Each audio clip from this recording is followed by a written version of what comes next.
Hello, everyone. Welcome to your week here on Going Optimal. We're going to kick off the week with a traditional best of three. So says chat. We're going to sideboard and go for the pretty steep value curve here. Try to get another 3-0. We've been on a pretty good run. Regressing to the mean has been good for me because I had started off pretty rough in this format, but we're coming back around and having more normal average for us results overall, and that's good because our average results are pretty great and are allowing us to stay above 30,000 on gems. And the average result at my sponsor is pretty great too. That's cardkingdom.com.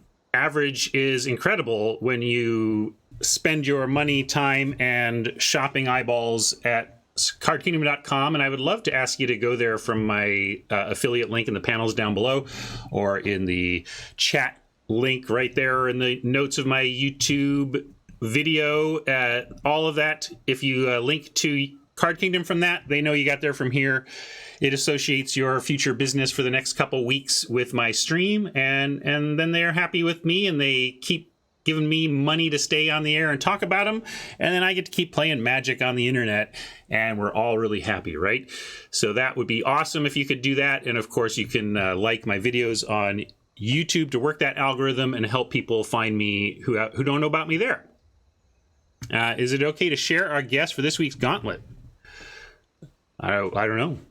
This is my mods. They're sharing it with me too then. I'm excited. Or maybe they've told me and I didn't see in my notes or something. But Mama and Robert talking about, of course, our regular weekly Friday event where I battle chat. And looks like they're talking, well, some reveal is coming up, but they're doing Spider-Man point right now. No, you do it. Well, let's see. So if it wasn't yesterday, then I've already forgotten. I think I'll remember when you talk about it. But in any case, thank you, Card Kingdom, for all your support. Thank you all for all your support. Let's jump in here. Oh, right. Corticals. Thank you. See, I knew I'd remember when you mentioned it. I put that in the brain back burner, I guess.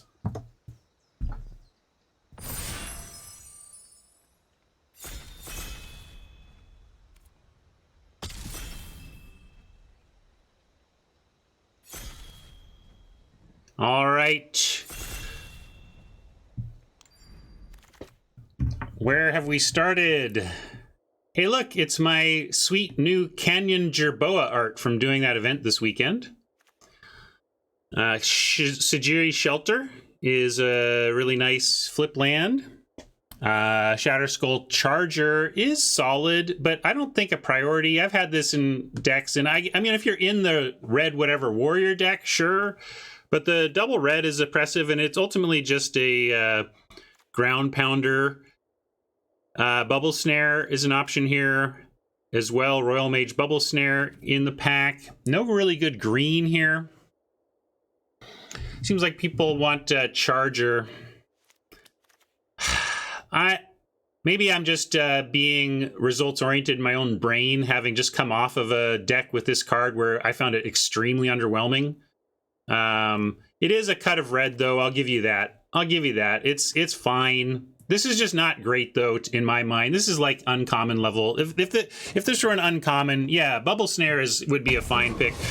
Chat really seemed to want the Charger. I acknowledge that it is solid enough here. Definitely solid enough.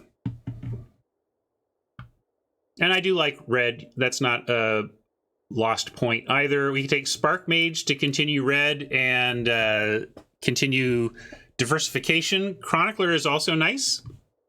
But yeah, I think it's Chronicler, Zoff, or Spark Mage, or even Bite and Pack Beast are interesting. A little early for the Pack Beast, though.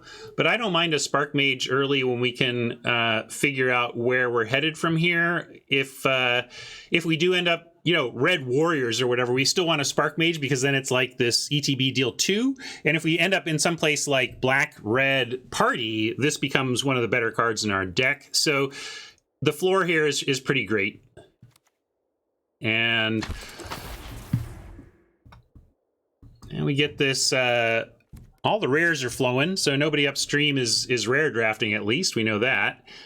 What is good here, though? Not much is good. We've got a Dauntless Survivor that's filler, at least at 2. Demon's Disciple has risen in black decks, in my estimation, a lot because of the Bubble Snare and the 1 white aura removal. Being able to sack your already removed creatures is nice. And it's, you know, I guess... on that front, maybe I'm talking myself into that. Like, the Grasp is playable as well in kind of a blue-red Wizards. I don't think I want the Shield of Seagate here. Linvala, we're not close enough to that. I'll take the Disciple. It's not... that was a pretty weak pack. And really rewarded with a Royal Eruption here. I mean, we just happen to be in a couple of red cards, and then we get a pick 4 Royal Eruption, which is pretty signally to me, and we got an Into the Royal as well, so maybe we don't play this Demon's Disciple, we take a Royal Eruption and see if there's more blue open.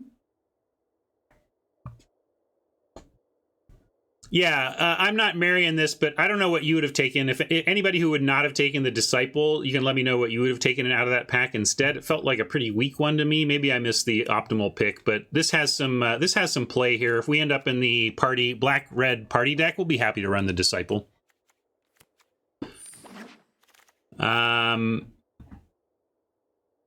Vision, Regrowth puts us towards red-green landfall, given our red. I really don't want to be there. I'm going to try and avoid green here. And Banneret is a warrior that's not unplayable, but given the Into the Royal we just got late and the Vision here, if we do back into red-blue Wizards, we'll be happy to have a Vision. Yeah, I think Regrowth is the best card, but maybe I'm being unreasonable here, and we should take the Regrowth and accept it if we get pushed into landfall. I just have had so little success with... Actually, I did have some success with it. Like, I've had a good run with a good landfall deck, but it feels hard to come together, to bring together. We can take a Skitter Sneak on the black-red party angle. We could take a Cleric on just filler. I guess if we take a black card, we should take Predation, though. This feels pretty replaceable. As we've talked about of late, these do have diminishing return, so I don't want endless flip lands, but I think Predation here over the very replaceable Rogue is fine.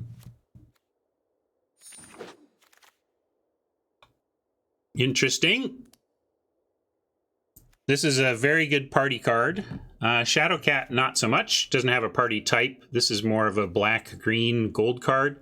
And Kite Sail, reasonable for aggro, I suppose, you know, to get through and to actually have some air defense. But this is actually a party payoff if we get there. No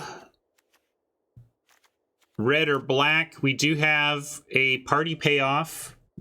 But the table is maybe telling us we're supposed to be in green, which I don't like. But we could,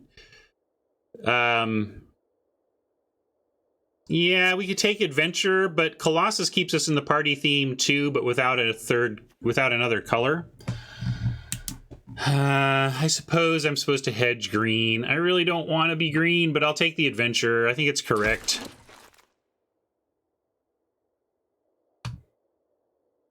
The Gerbil has wheeled.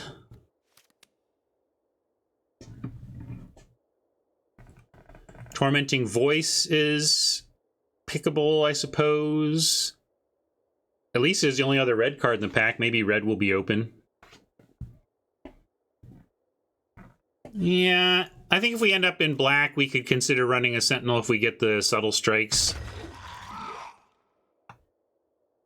Well, this is a good sign for red-black party. I don't, it's easy to just snap up a flip land here, but I think this may be a Hellion spot or even a Ambusher. Maybe we just take Ambusher.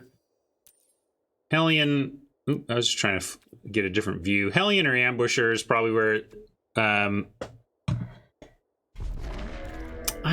maybe it's supposed to be Zoth. I went with the Hellion. Wasn't sure about that one. Constrictor over Blade. Really don't want to play a Constrictor outside of black-green. I'm going to take the Blade. Kite Sail.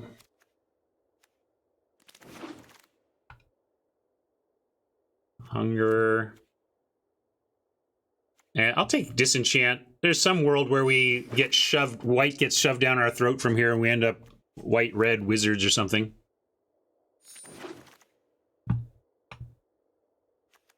Fury is a reasonable starting place. We have Subtle Strike, Feed the Swarm. Also, the rare is a party rare. But while I took the Disenchant, I don't think we're going to end up white. Yeah, this might be good, but should we really be starting there? It's true, we only have 2 black cards. We could take it.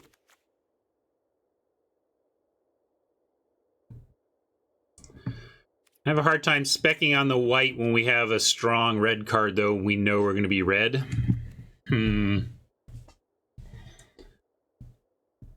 Rare or Swarm? What Swarm are we even talking about? Oh, this Feed the Swarm. All right, I'll spec, sure. Jinx says flip card is correct. I kind of agree with Jinx, but hey, look, you take that. Now there's another feed, though. We got to make a decision here. Are we really going to keep doing this? You really want to keep picking up white cards? We could probably wheel this Adept, although we're going to get all the wizards we need out of red. We got a Binding.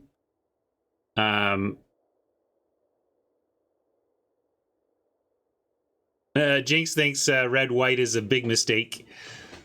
Well, we got white removal to go along with the Archpriest. We got black removal to go along with kind of 2 medium black cards, to be honest.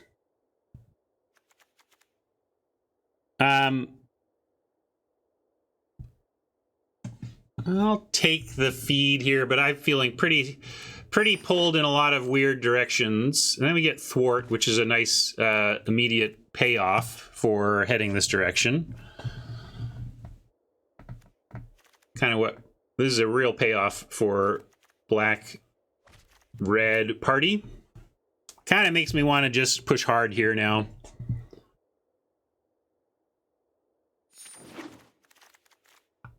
Rebirth, interesting. Wizard, Gecko for somebody, but not us. Sky Dancer, certainly a playable rogue, and we don't have any rogues yet, so that would be nice. But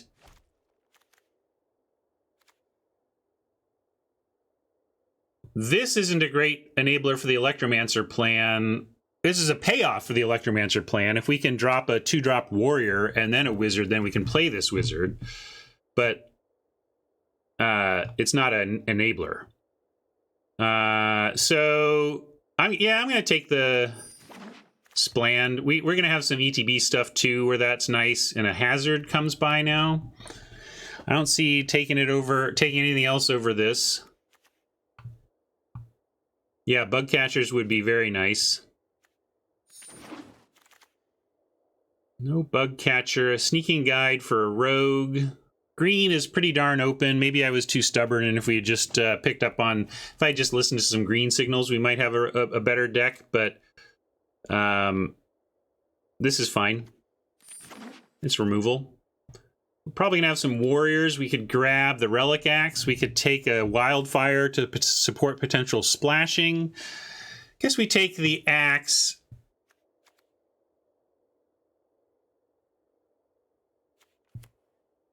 You like second Kite Sail, though? We have a Kite Sail. I'm not going to take second Kite Sail.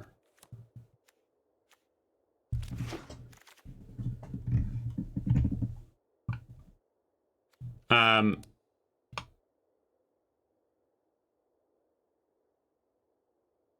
yeah, Molten Blast is fine. Sorry, I saw Scorch Rider and was thinking Warrior, but Molten Blast is acceptable. Another Fury.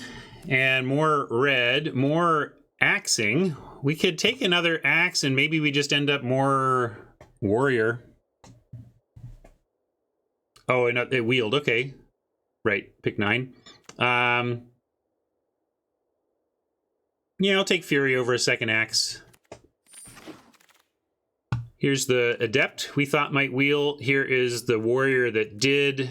I'm not taking a Constrictor. We're off white. Yeah, at this level of pick, warrior is fine, and we'll take this treachery. This is the type of archetype where I don't mind the Song Mad can actually be a game-winning play. I'll still take a second Kite Sail over any of those two. Green pretty darn open. Black really not. I mean, we're gonna be heavy red, light black at this point, but then we've got this thwart. I don't know. Got a Ravager's Mace. That's kind of doing the thing, but I think we should try and wheel this and just take a feed. Who wants this? Boy, if somebody else wants this, I guess that's an explanation of how this draft has gone. But I'm inclined to take the removal and try and wheel the gold. 2 feeds is fine, right? If we're being aggro, especially.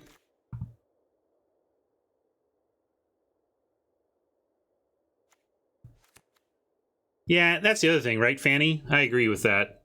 Mace is medium even when it does work, so let's see if we wheel it. But I'll put this in the main. Yeah, I feel you. This is bad, and it needs to be a priority here. But only so much you can do. This does not count as a 2-drop. This is technically playable in our deck, but our deck right now is looking rough without 2s. So pretty much any playable 2 is going to be a priority. Like Wizard. Oh, Pack Beast is best, though. If we can take Pack Beast here and wheel Skulker, Wizard, or Ambusher, we'll be really happy. But Pack Beast is all of the above in terms of party stuff. There's our Boros payoff if we had headed that direction. But here we get a Skulker, which I like better than Ambusher. Gives us a Rogue.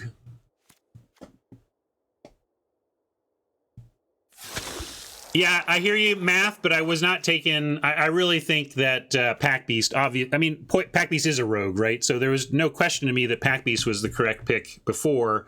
But I think we're actually... Wow! How is Crawling Barons... Have people not read this card? But we might have to pass it, too. I think we might need a Pack Beast even more.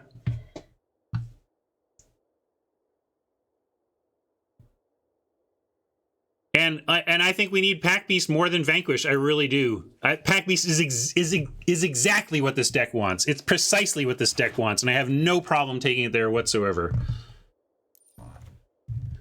And I hear you. Barons, passing Barons there was painful. But this deck actually needs a second Stonework Pack Beast, I think, more than it needs that Barons.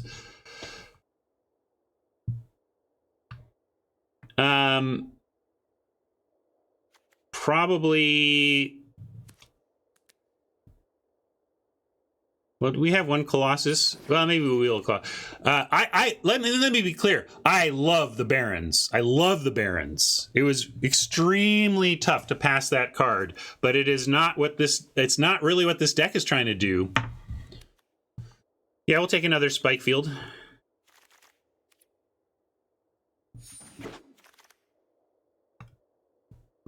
Gloom Hunter also slots in nicely for us at 2. So, whew! I do not regret that pick at all. The Pack Beast over the rare, as tough as that was. Sneaking Guide, maybe. We'll see. Hopefully we wheel one of those 2-drops right here. No, we didn't. I'll take a Dreadworm, possible playable.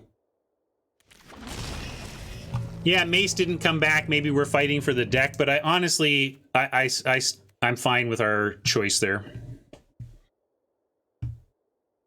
Oh, I'm gonna try and not main that. But wow, nothing really came back out of, we took Pack Beast and left 3 2-drops in black and red, and none of them came back. So we are a little sad about our, like, we didn't have I thought for a little bit we had a good seat, but then it feels like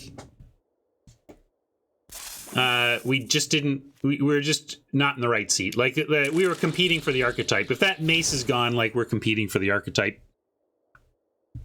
So, yeah, not as good as it could have gone. It really feels like we were competing for black-red with the mace not wheeling and with black drying up pretty badly, and there was no alliance, deadly alliance. Yeah, we can do a quick party count, though.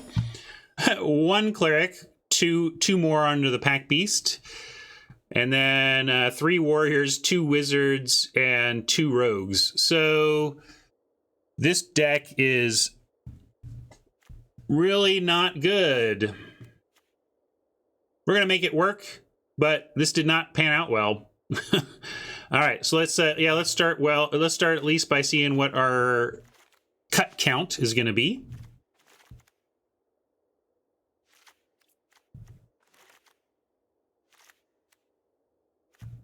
And of course, like 3-0 incoming because I'm so sure this deck is Garbo.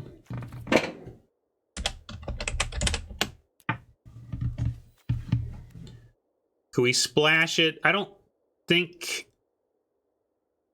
we want to. I don't think it's worth it. I'm going to say no on splashing that.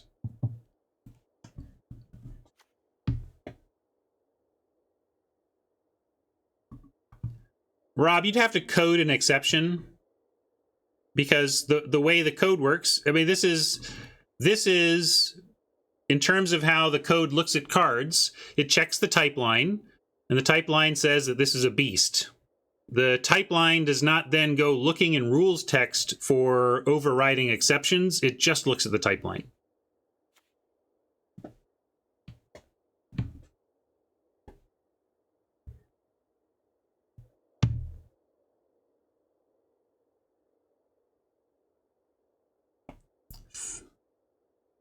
Three mana peak, what are we talking about? I think we need to cut this barrage. What's our creature count? Ugh, this deck is bad. We can't. Those are like, wait, let's first get our land count. Before y'all start shouting out cuts, before you start shouting out cuts, let's do a land check. 17, 18, 19, 20, 21, 22, 23 lands, if you count all these. 22, 21, 20, 19. If we cut 4, 1, 2, 3, 4. This is 19. You want 20 lands? 20 land spells?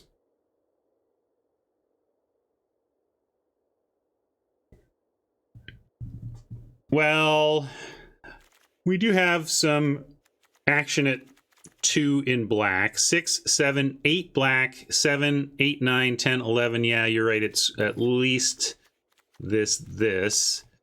So that gives us 9,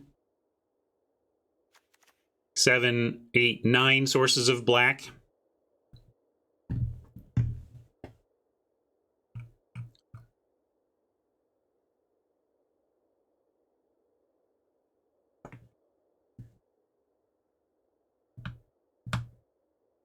I still think you run. I hear you, but this is not so bad. I wouldn't run it, especially with Hellion. The thing we could put in that might be better than a Kite Sail is another creature. Like, we could even put a Dreadworm in.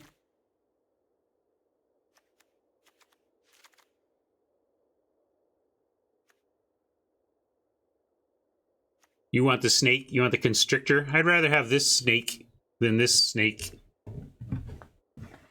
Relic Axe. Our warrior count isn't high enough, I don't think. Well, we got 5 warriors, including the pack beasts. Okay, you meant this worm, not this worm. Or this snake. Well, this one is literally a snake, and you said snake. So I was on Dreadworm as well.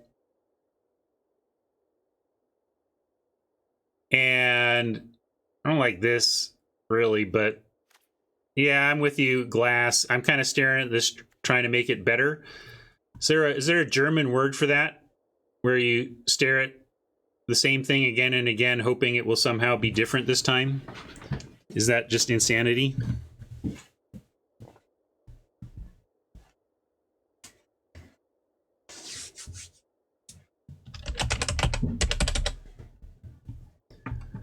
What do you want Kite Sail for? And why? Is it really, it's like we're trying to win that way? We're going to fly over with kite sails? I like it, War Furnace. Leave well enough alone. I'm going to run with this for now and see how it goes. We can come back in after the first match and revisit. How about that? I will not pretend this is a perfect build, but I do want to start playing. So let's play, and then we can come back and make some changes if we feel they are warranted.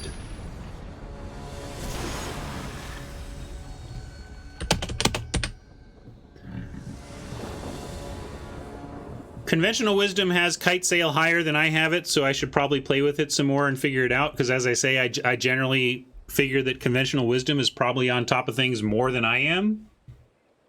The collective, the Magic Collective, you know. We're going to play first.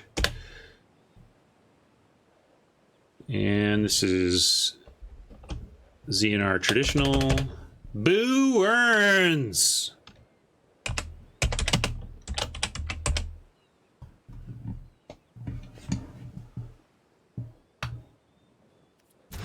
Nothing to do there. Got a mulligan. We can keep this, though.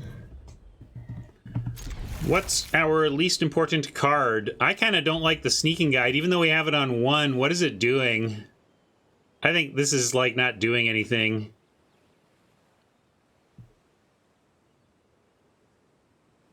I don't like this card in the deck anyway. Maybe the fact that I'm binning a Sneaking Guide in a mulligan situation, mulligan scry, when it's a 1-drop I can cast is like really, but I suppose if we had things that we wanted to get through, I might be more inclined to keep it. But I'm going to do it this way, and I'm going to go Hazard tapped, although Hazard is the most likely to find something here we want early. I'm going to go Predation as land, Hellion potentially bringing it back later, keeping the Hazard possibly for one of the early plays. A lot of 1 toughness creatures in the format.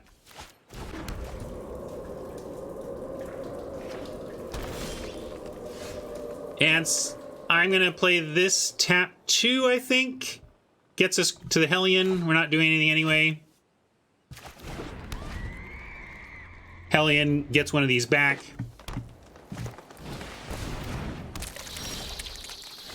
We could feed the Swarm here, but that doesn't seem worth it.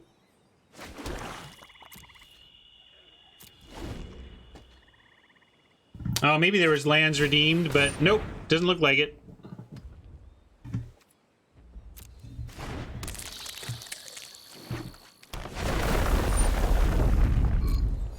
Well, Appa's going to gain a lot of life, but I'm not super scared of those. I try not to play Nectar Pots. The 1/3-ness can be annoying with our, Pack Beast. We have a lot of 2-drops that actually get stalled by these pretty well, but generally I'm happy if my opponent is playing them.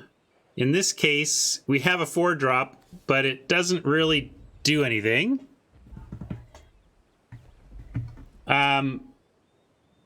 Yeah, it's easy to say Perdition was the turn 3 play, but I felt Hazard was...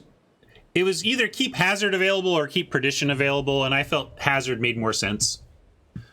It doesn't maybe look that way now, but it made sense at the time. Now, are we bothering to Spark Mage for no value? And I'm again going to say no. We are a turn away from just a Hellion. Oppo isn't doing anything to pressure us. Yeah, it's a blocker, but I want it to be a removal. I'm going to treat this as a 4-mana removal spell that we just haven't used yet.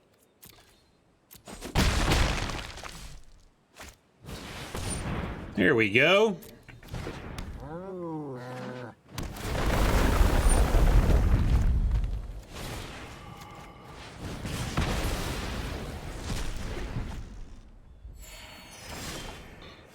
Would have been a nice target for Spark Mage, but since they had the land, I had to go ahead and use the Hellion there. I'm sorry, use the Hazard there. And now we'll Hellion back Songmad or Predation. I think we bring back Predation. They look to be missing a color, so we'll probably get something sweet.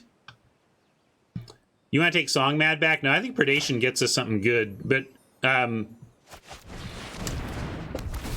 Jinx, you actively don't like this card, right? So you're contractually obligated to not want to get the Predation back here, even though it's correct.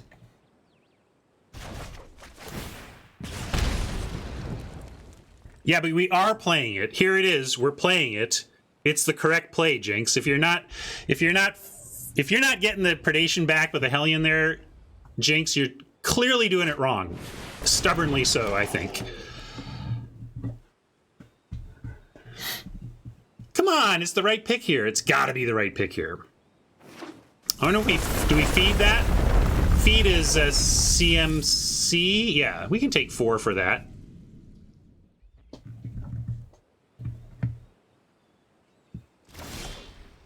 Ooh, we don't get Predation and Pack Beast or Swarm.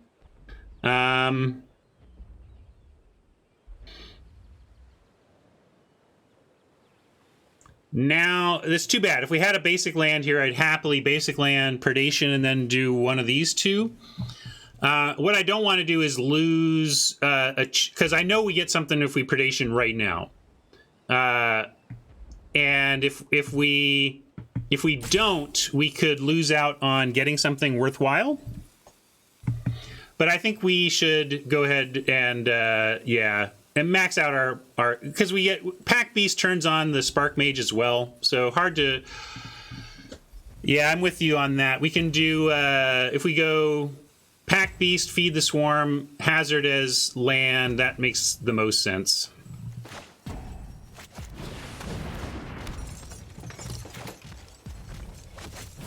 I am nominally worried that we could find that they play out what we would have gotten with the Predation here.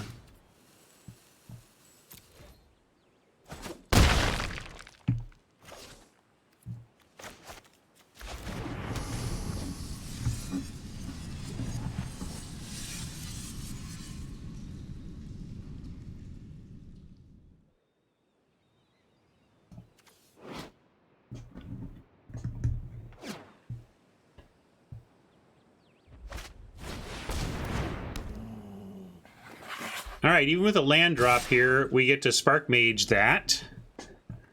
And with no land drop here, we'll Predation and save Spark Mage. Yeah, we were pretty low on life, and we're going to had a pretty reasonable risk there. Neat. So another Pack Beast says Spark Mage can get even better. I'm going to Predation, and we'll see what we want to do from here.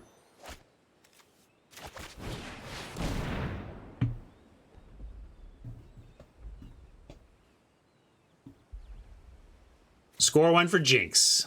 But good news for us. They only got a couple of Hellhounds, and what's this? I haven't really read 2 counters, and that's far away though. They're at 5. They could kick this pretty soon. But their creatures are nice and weak here. And no land currently. Are we? So we're gonna get it fought. Yeah. It's instant too, man. So really, they're gonna get a big creature and kill one of ours. And now, with the knowing about this, I think we need to keep the Hellion back on defense, but we'll offer up the other Pack Beast.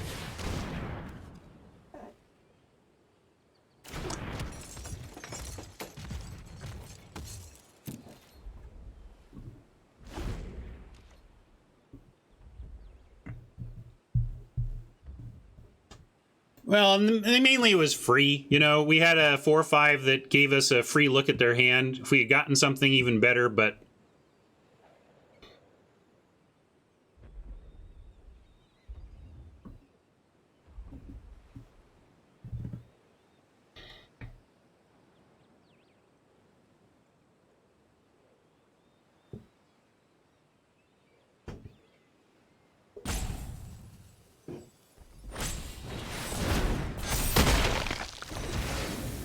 all things considered, I'm happy that Oppo went for that there. That's fine with us. We can still Spark Mage the kitty and have a really nice Hellion getting in.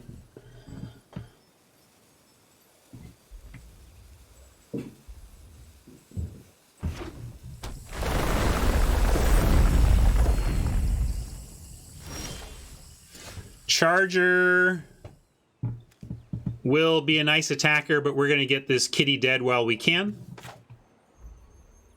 Could also send in the Hellion, I suppose, and if they want to double block and kill the Hellion, would we rather take out that Nectar Pot? That's the question here. Right, that's what I'm thinking, Media, because we could make an attack that causes them to make a block that lets us Spark Mage it, but we also have the Shatter Skull Charger that's going to be able to attack through a 3/5. Yeah, so I think I've landed on Kill the Kitty.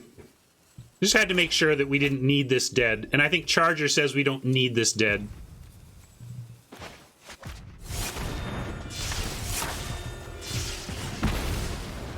But we have no attacks right now.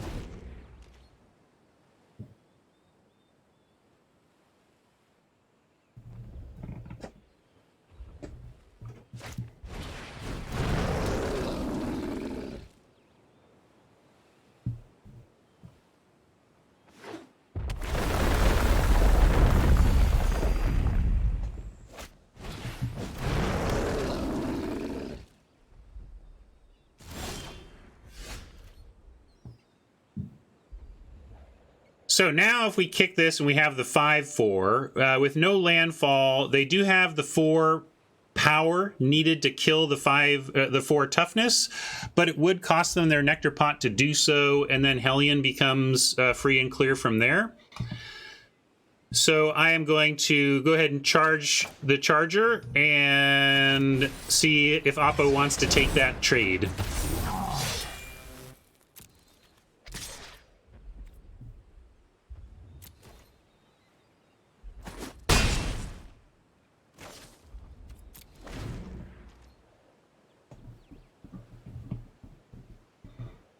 Well, that's the thing. They both say landfall on it, right? So it's easy to get into a mindset in a red-green landfall deck where you're just going to play everything that says landfall in your colors. And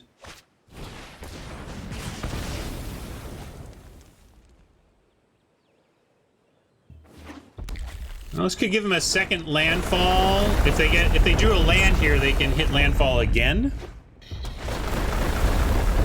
And then we are in a spot. Okay, they're sending those. Do we just take... Well, we can block one. Obviously, one is a free block. We could also throw Spark Mage on it and just kill it. Trade Spark Mage for Hellhound here, and then take one smack. Although Spark Mage does provide a wizard on board, which could matter with some stuff. We don't have a lot of payoffs for party. We have like...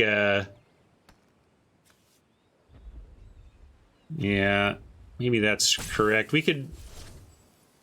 Let's just take 4 and bounce these. Alright. This is nice. It gives us a clean attacker that also gets us back in the life game. I'm gonna you know, they found 2 lands to make these Hellhounds relevant last turn. I'm going to bet that they're not going to do that again. And I'm going to offer this trade again.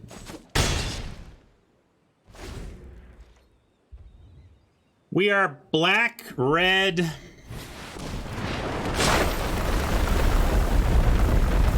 I think we should have called this deck Wake Up, because this is a really sad party deck.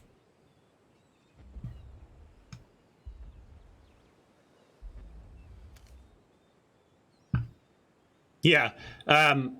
Too bad we don't have a Cleansing Wildfire for that. But we also have attackers in the air. If we can chump indefinitely on the ground, maybe we can still get there.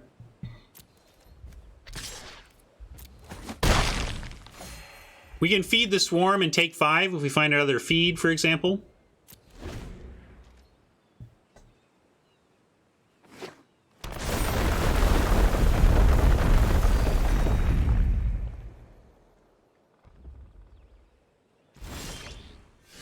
Yeah, I would think it would, right? Wouldn't playing a creature, I mean, what enters as a land, right?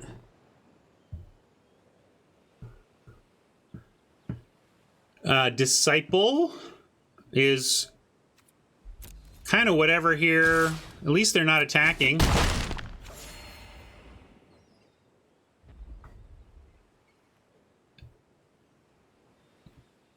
Yeah, what does Disciple do for us? Gets rid of one of their Hellhounds, trades itself for a Hellhound. I mean, one Hellhound down might be better than having them, you know. Yeah, I was surprised they didn't attack as well, but let's be happy about that. I mean, I know this isn't great. Do we still just play it, though? Because it does take out a Hellhound.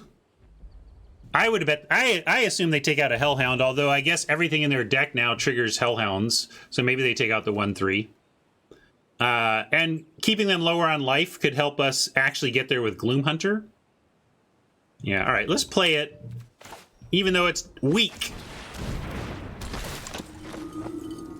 You would sack the 1/3 if you were them. What would you sack if you were us? Is it Sparky? I think it's Spark Mage over the... well, the Beast sets up... I'd rather have the Beast than the Spark Mage.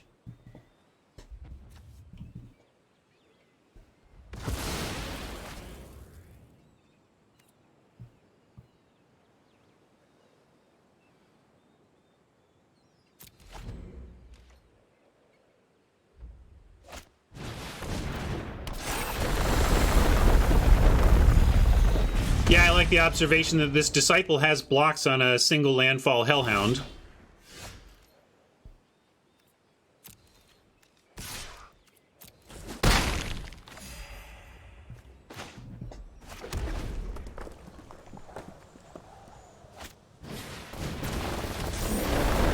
Now maybe they go for it. Brushfire Elemental with a Shaya in play is kind of funny. But they don't go for it? Wow.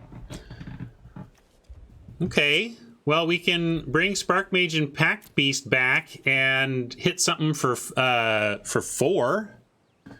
We can kill the Lagak.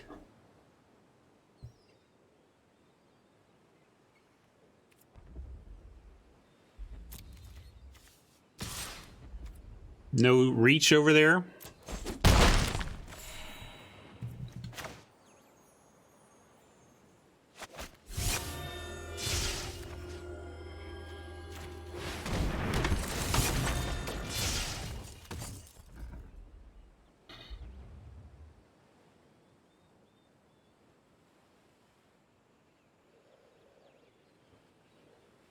Yeah, this was a good reason to... We didn't talk about it, but obviously thwart another reason to let the Spark Mage hit the yard.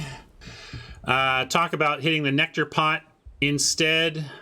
I think Nectar Pot and Lagak have mirrored abilities, and as annoying as it is to try and win through this double life gain, I mean, Lagak just does kill us.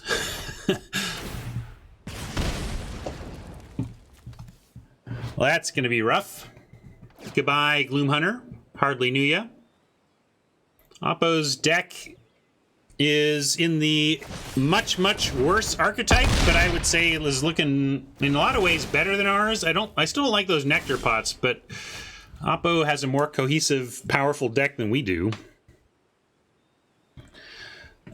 Too bad we don't have any reanimate. Like, I can't bring Gloomhunter back to hand or re-kick or anything.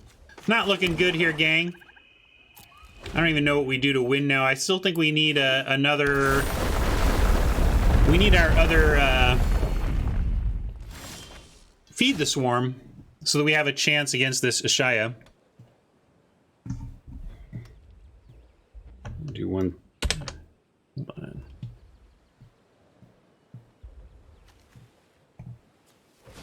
Oops.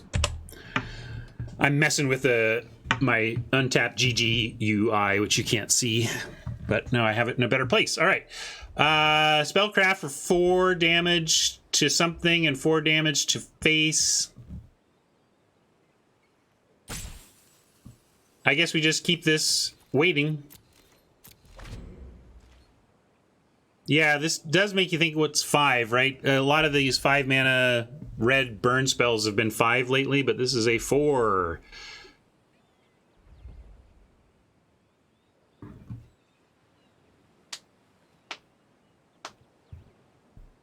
I know, I don't know why we're not dead. Well, I know why we're not dead. I don't know why Oppo has chosen not to make us dead. Maybe they're just figuring that Ashaya should not attack unless it can not trade. But if we put all of our creatures on Ashaya, that's going to work out for them, so...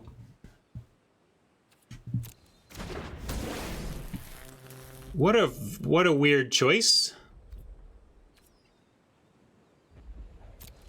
Are they just being fancy? Did they think it was going to be bigger? They want to get the Spikefield Hazard back? I don't understand what's going on here.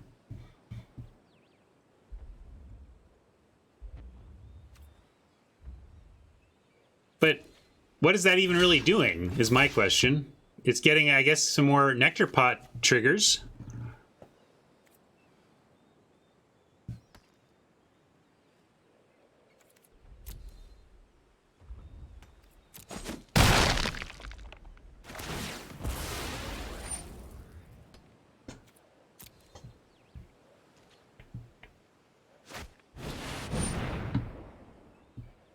Yeah, I guess they could get the Spike Field and then try and get us. I guess that's their plan, get the Hellion?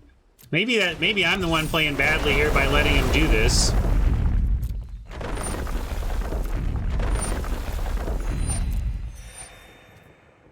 But all these tap, all their creatures tap, all their creatures are lands. Maybe they don't, I don't know what they tap for. Add green. Oh, they add green. Okay. I was afraid to look. I didn't want to show them.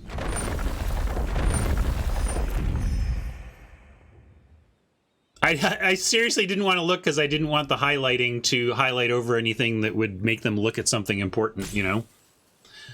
All right. That was weird, Oppo, but we'll take it. There's our feed. Oppo not even really attacking with the Ashaya, but I suppose we just take it out now.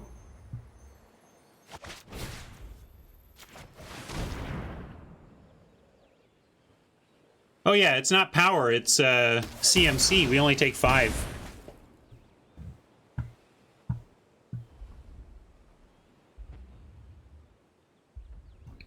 Are we back to sending Charger? Trying to offer trades there? I don't know. I'm going to stay back for now. We're at 18 cards to their 14. So if we can survive, they deck first.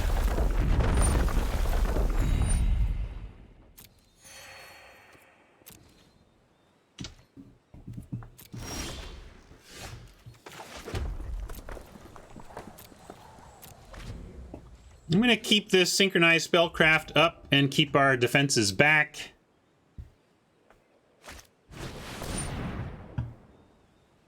Yeah, that's fine.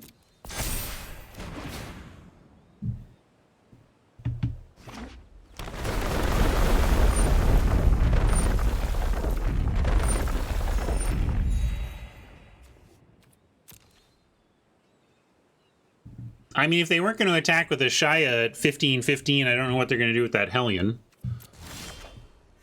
Rebirth is fine as well. We could block with a Spark Mage and have it re-enter and re-trigger.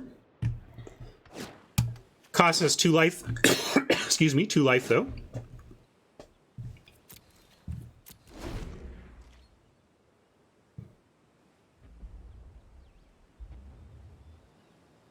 Yeah, replay Hellion. Replay Spark Mage. Yeah,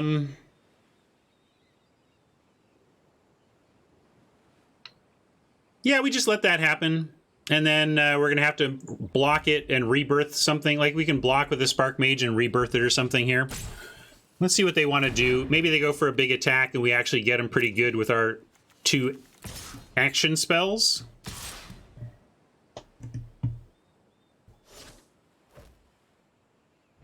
Well, let's see. We could just take this and then get our card back. If we get Song Mat of our own, are we happy about that? This doesn't really... This kills the elemental. Yeah, I'm kind of... With math, I don't love our life total, but it's not completely grim. All right, I'm with the Take 5 gang. I think we're winning if we win by decking at this point, so I'm not even concerned about their life gain. Fury is interesting too. I'm going to start playing out my lands. I just got a lot to do here. 5, 6, 7, 8, 9. 4, 5, 6, 7, 8. Yeah, so...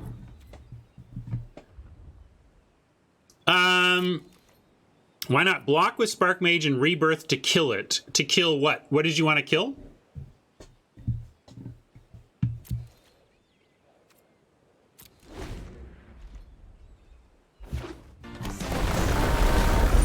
I mean, we get a Rebirth, Sparky, and done 4, but to what? And to what end?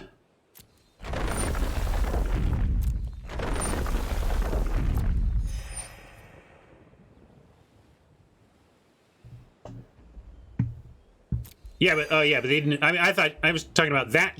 Like, yeah, they didn't attack with it though. That's the thing. They attacked with our Charger, not their Hellion.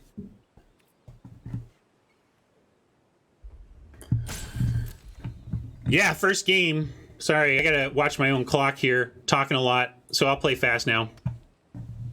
Faster. Been an interesting game, but if I don't watch myself, I'll lose a match on clock, and that would stink. Yeah, we can Malakir Rebirth and sack. You know, there's a lot of things we can do here. Like Nectar Pot attacking. What are they doing? I mean... Okay, this is not going to go well for them, I don't think. Let's go... I don't even know what's going on here and why they're doing this exactly. We can throw this here.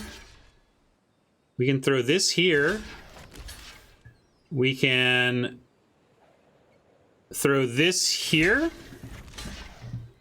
I can throw this here and this here. Man, there's a lot of things we can do here. Hold on. This belongs here, right? That for sure belongs there. That I'm fine to trade with there. This can eat here. And then eat, trade, and then we bring this back and kill there. All right, I like this, and I like this.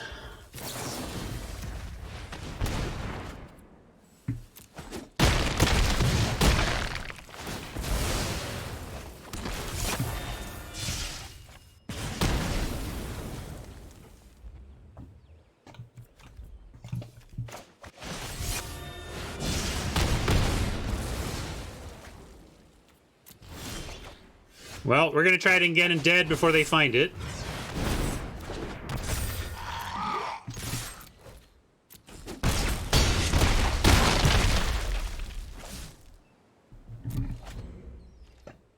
I don't know what Oppo was doing. I think they got impatient and felt like they were going to get decked and had to try something, but they tried something with no cards in hand, so their hand was face up, making that really easy for us to just line up a bunch of pickoffs. Yeah, they're learning this game. They're not as good at this game as most of us. Hope they stick around and get better.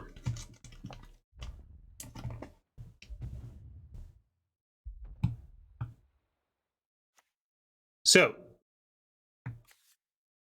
red-green landfall with a big scary that we got to worry about, but everything else was manageable. Yeah, I will watch our clock. I don't know if maybe I'm counting against my clock right now, and I should watch that. But let's. We don't have. We could bring in kite sail. What are we cutting for it? We could cut a.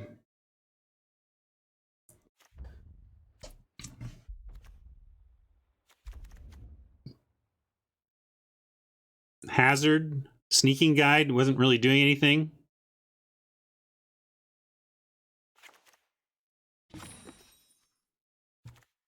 I'm gonna do this.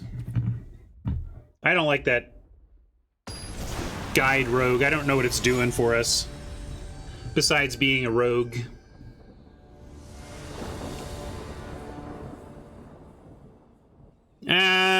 But I took the guide out. So the job you're all saying the guide was doing was getting damage through. I just brought in a kite sail against red-green. Like, we upgraded that job. We fired the rogue and hired a better card for the job.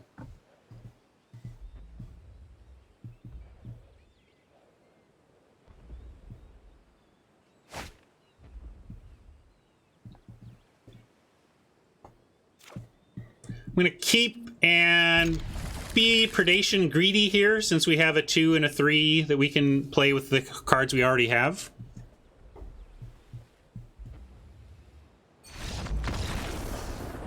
Hang in there, Cleeplint. Hang in there. Magic is fun. Buddy. Don't quit. It's worth it. Stick around.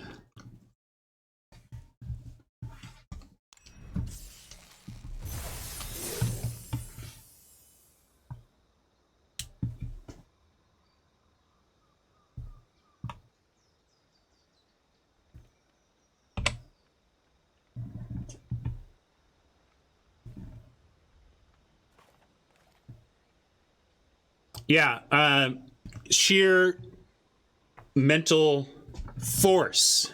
And you all were worried about my clock. Bobby Ball says, I'm new to Arena and hearing sealed is the best way to spend gems to grow a collection. True. And when is sealed available? It's usually only available at the beginning. Oops. Hold on. I was going to go...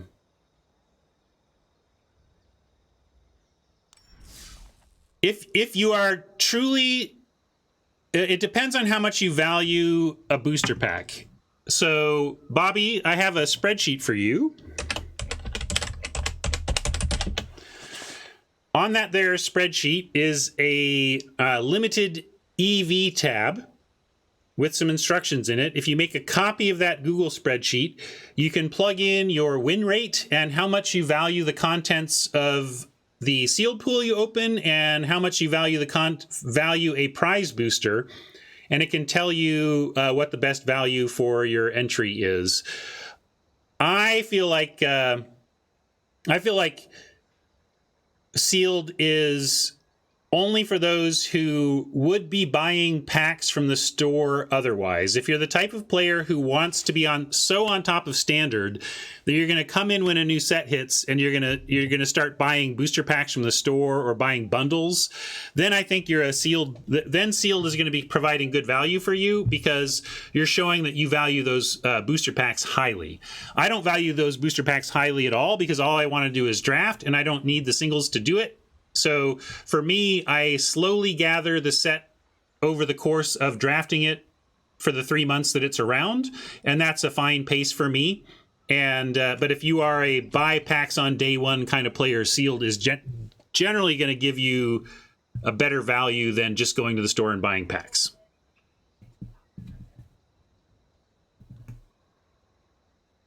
You like this deck, Jinx? I don't know. It's got some good cards in it, but come on.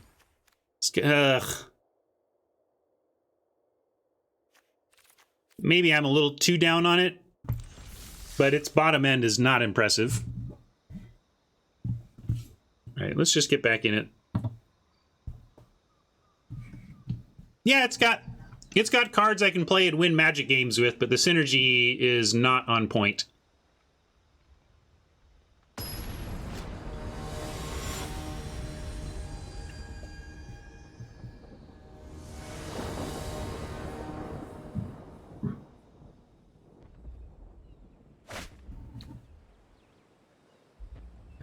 Here's the dumb guide. I guess I'll keep this with the dumb guide. We got 2 of each land. We'll find some action and be good, right? Right. Hey, look, they got a dumb guide.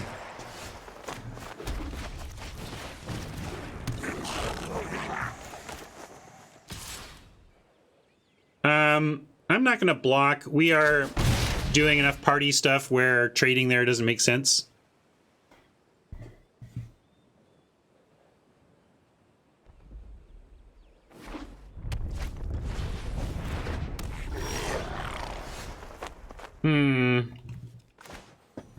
Is that worth a feed the swarm at this point?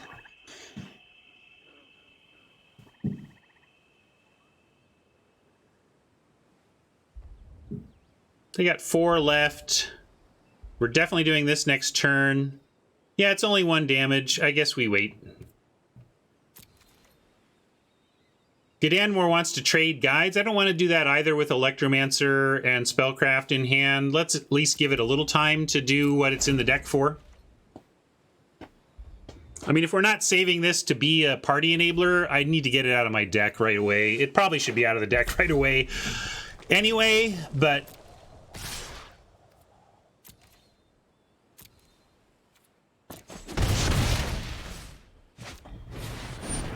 the champ is here.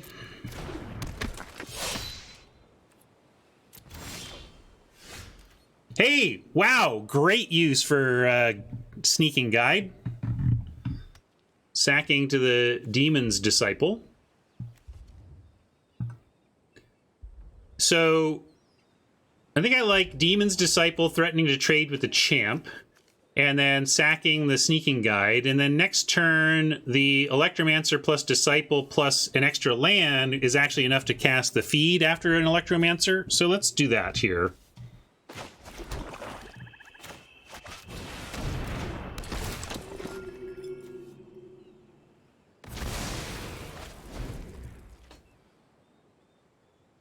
Spikefield Hazard.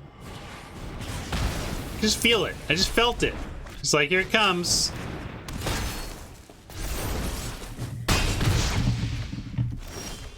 All right, well, now we're doing the Electromancer feed play. Gonna take 3, but we get this champ dead.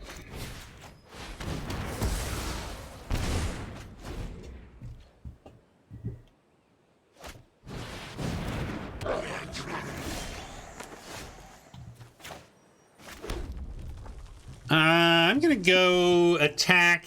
They're not gonna block. They're gonna try to equip something. And I guess I'm gonna stay back and have Spellcraft ready.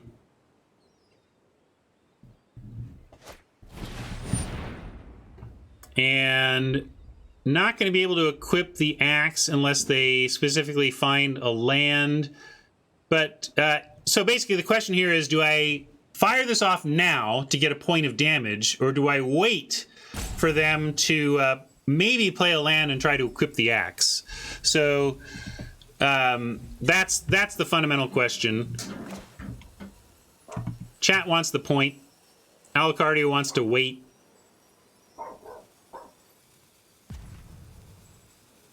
I'm going to wait. We don't need a point of damage. We don't need a point to their face, but we want to prevent 2 points to ours.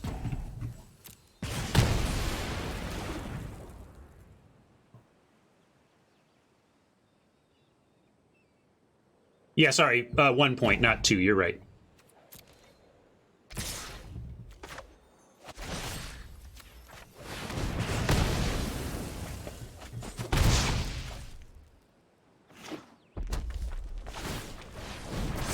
Interesting that they had the equip play and just didn't do it.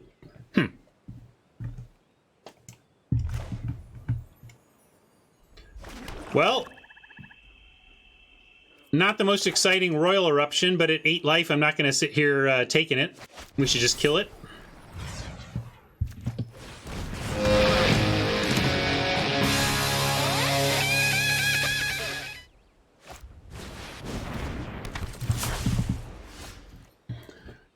Unlikely. It's usually not stream sniping.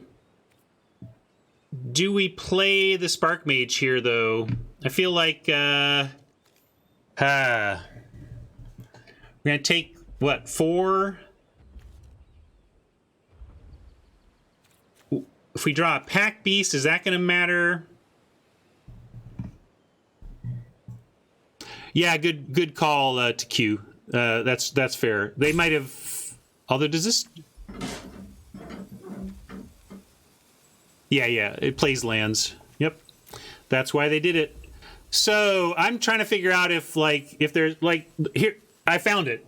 We have Molten Blast, so we're not going to play here because one of our outs is that they decide to do something besides equip the Relic Axe, and we find a Molten Blast, and we can Spark Mage plus Molten Blast to kill the Sorcerer.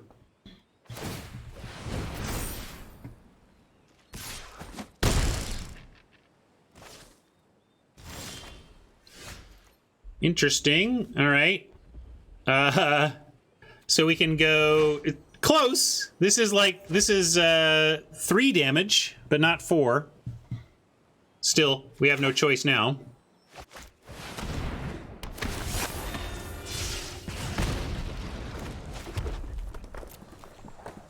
No, it's an instant.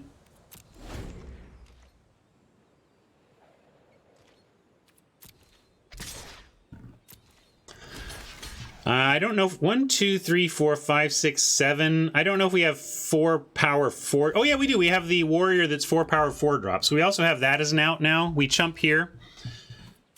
And we find a 4 powered 4 drop and can fling it at the sorcerer. I mean, this is me just treading water until we drown, but not dead. Now, Thwart's in the deck somewhere. We could get Thwart and bring back Spark Mage and Guide and deal 2. With the Pack Beast around, it would be more, but we have to chump with the old Pack Beast here.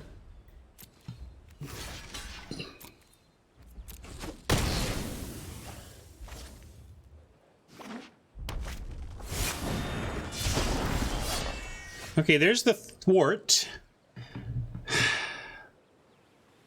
You'd think. But we get 2 damage from a Pack Beast Spark Mage, and then 2... We're going to go Electromancer. That doesn't do it. Just making sure... we could come up with another couple of chumps, but I'm just going to scoop. I don't even want to show him the Thwart. We don't have this one. There's not that much value in hiding the Thwart.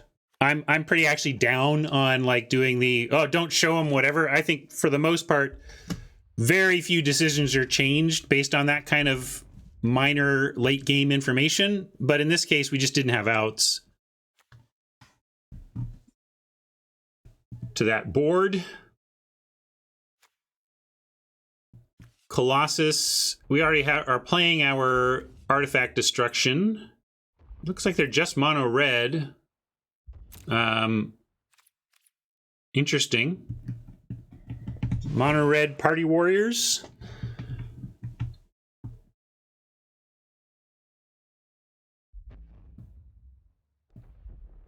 Really didn't like these, the guides. The guide, again, was really medium. I'm going to make the same cut. Kind of think maybe we should just do this as main. I just don't know what that guide is doing in our deck. I mean, I know what it's doing, it just doesn't seem good enough.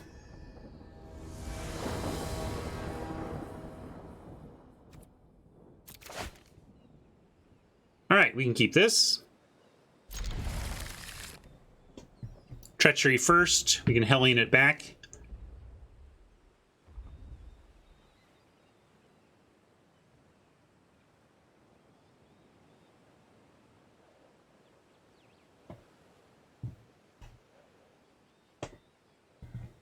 Thank you all for hanging out.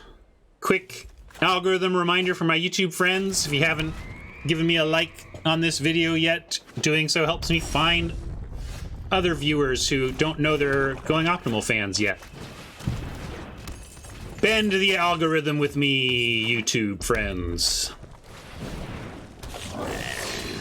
We can get 2 mana on 3, which is kind of the goal with the Electromancer, but we don't have anywhere to put it, so it doesn't do too much for us here. We can send in the Pack Beast and offer a trade here. I feel like they're warrior heavy mono red, so unlikely to trade for a bug catcher, and we're not really doing much with party anyway, and we have a thwart that doesn't mind stuff in the yard, so I am going to offer. And we'll do an unfortunately no value Electromancer, just a 3/2. Wah wah. I'm gonna make it blue mana though.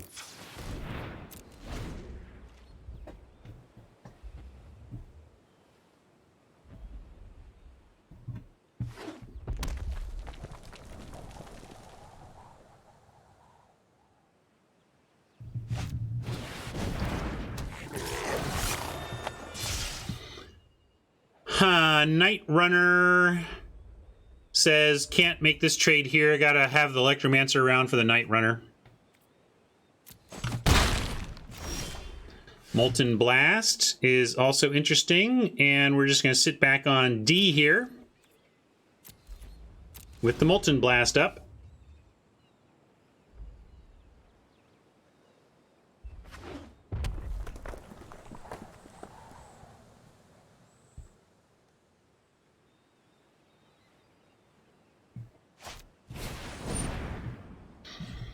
Maybe Mag. I don't know everything about the algorithms functioning that way, so could be. Okay, this is cool. Now hopefully they send in, and we just we blast the amulet, and then we can eat the runner or trade with the runner.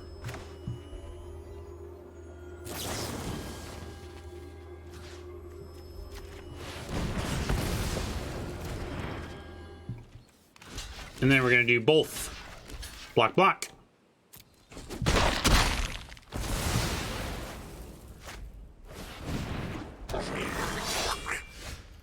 Hazard is not the right card for us right now, except it is. It's a land. We want land. We're trying to get to Thwart and a Hellion and these removal spells.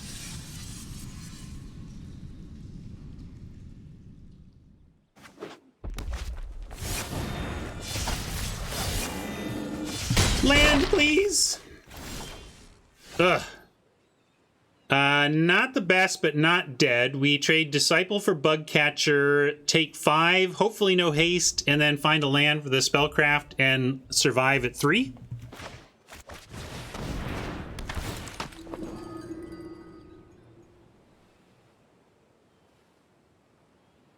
Pretty straightforward choice for Oppo. Getting kind of rolled in this one. We'll see if we survive here. We need Oppo to kind of be out of gasoline and us. All right. We have a chance. So you're saying there's a chance. Normally, I like to try to use creatures as removal before I use removal as removal, because when you can turn creatures into removal, sweet, right?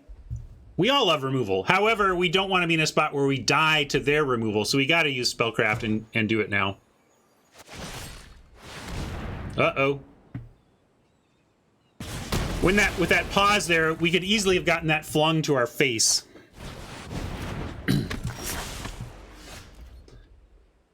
Same thing. Just not gonna mess around. I want that dead. Dead, dead, dead.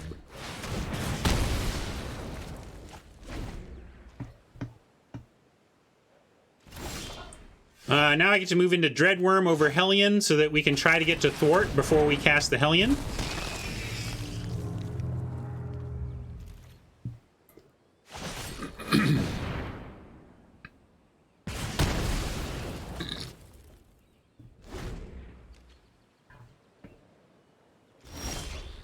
All right. Yep, we'll kick the bat. Try to get some life back here. Uh-oh.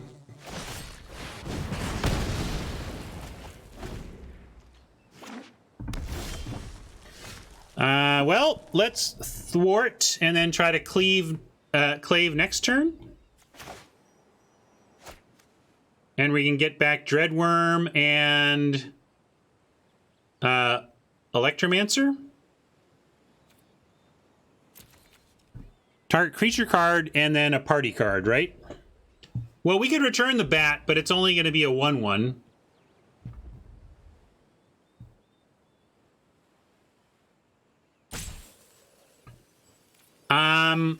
Well, 5/6. I mean, I guess if we can attack 3 times, we can get out of kicked royal range. But one attack will get us out of unkicked royal range, but they're 1 land away from kicked royal, gang. I kind of want to... Oh, now I gotta adjust my UI again. I'm covering up too much info.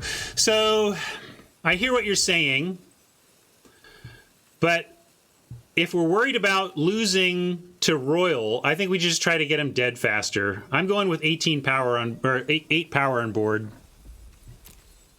I hear you, and we might die to Royal Eruption, but I'm going to take the risk knowingly and get as much power as I can.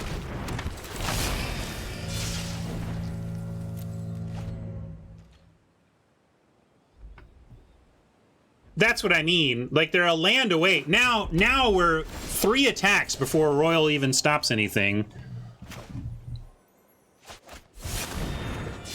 Great draw. And we could die to their haste. I just am taking all the risks here. We got to do... Yeah. Whew.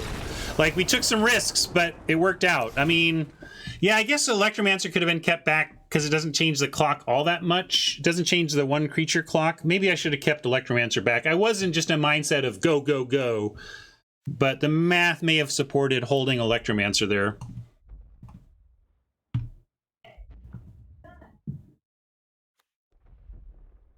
All right, it is indeed mono red. Mono red party sub theme. I'm gonna go back.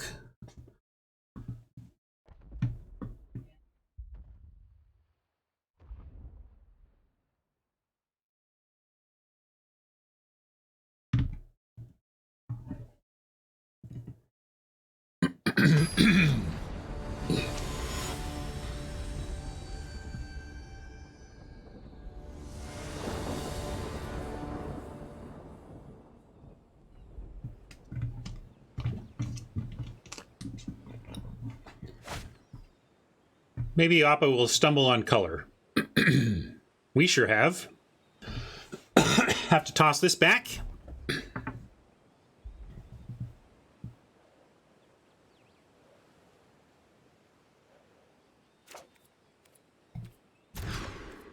Boo! Darn it. If we kept this, we would still be just having too much need of the top of the library. All right, we can keep this at least. We have to be greedy, though. We're going to send back a swamp. We have 1 red source, 1 black source, and we're ditching the 5-drop. And then we have some removal and a creature.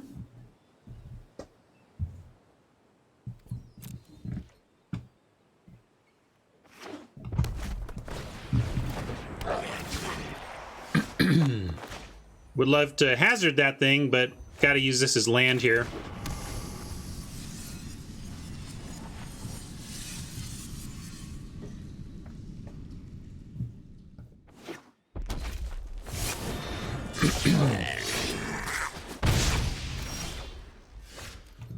This bug catcher is worth the royal eruption, and now we have a sentinel. If we can find a land, we can play a sentinel.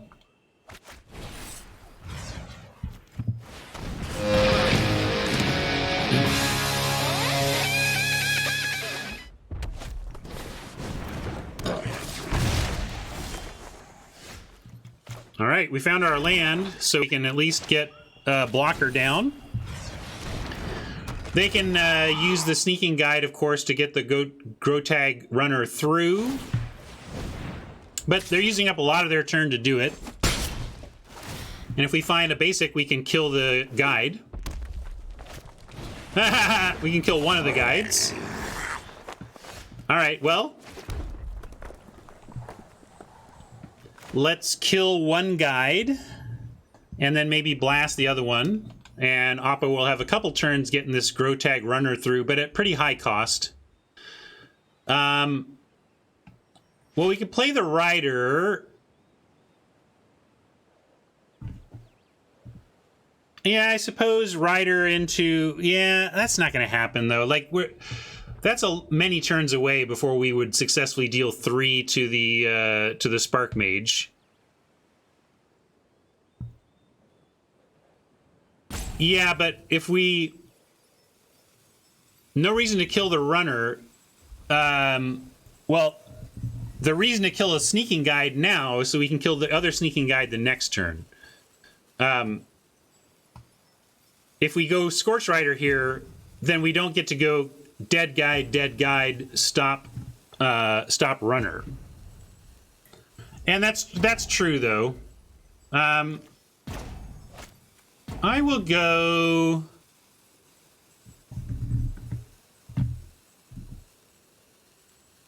Yeah, that's fine. I'll go Rider because I don't mind them having to spend 2 to make this happen every turn. Jinx would still Spark. I think it was super close, Jinx. Rider does put some pressure on, and if they want to keep doing this Night Runner thing, it's really costly, you know? Although, pausing on 1 mana in hand suggests that they have their Spike Field Hazard in hand, so let's keep that in mind.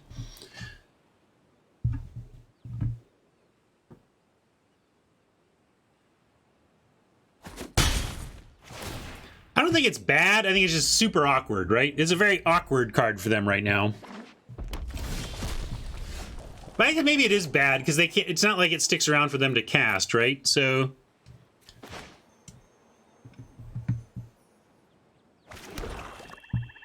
Now we'll go ahead and Spark Mage the 1.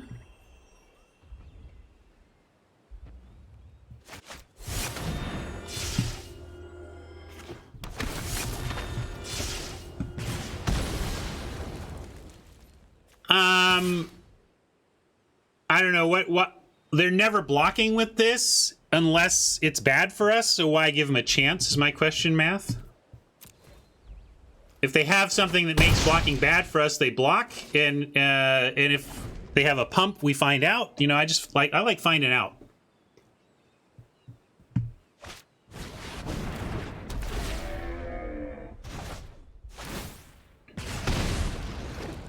But to save removal suggests that they're gonna chump with the Sneaking Guide. In what world do you think our Oppo is chumping with Sneaking Guide there?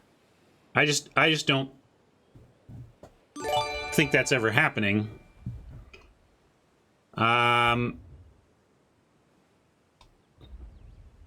That's true. We could have responded with the blast.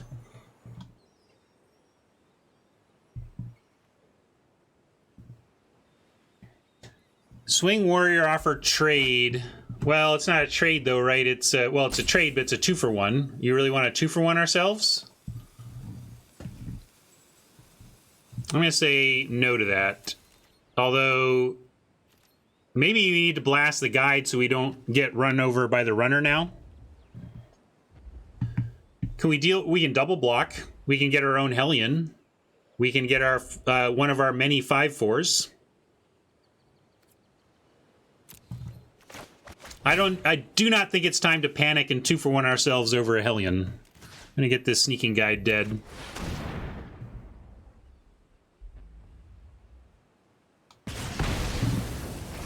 Right on! Miss Lethal is here from YouTube. Welcome. Glad you made it. Happy to have you here as we try to survive this match.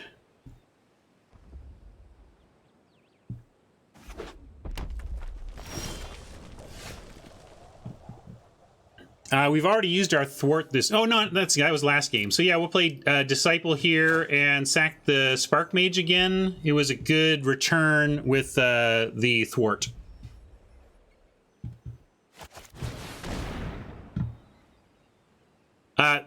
Disciple is, of course, we expect the hazard.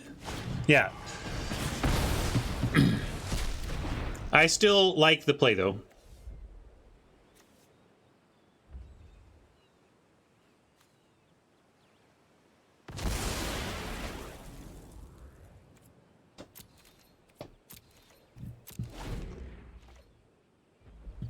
If we get attacked here, I am going to double block at 6 toughness. It's a 1-for-1. If they have a trick, they have a trick. But we can't sit here and taking 4. We're at 12. So it's what we've got.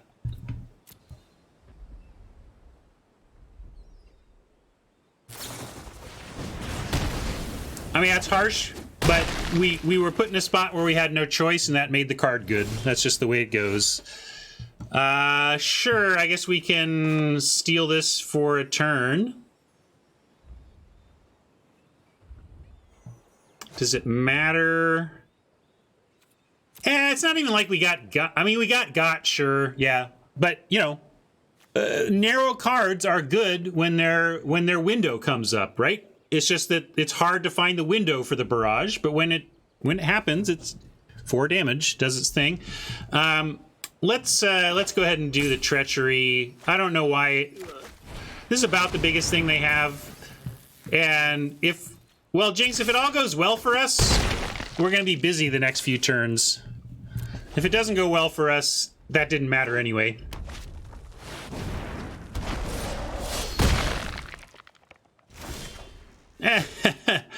Right.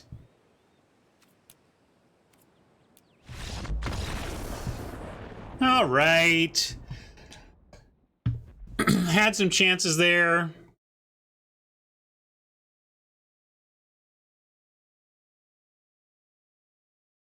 Right, that's the thing, Razor. If there was some world where we could actually steal it and fling it in time, it would have been worth it, but nah, there was the game. That's what I mean, Jinx. There was no way the game was ending at that.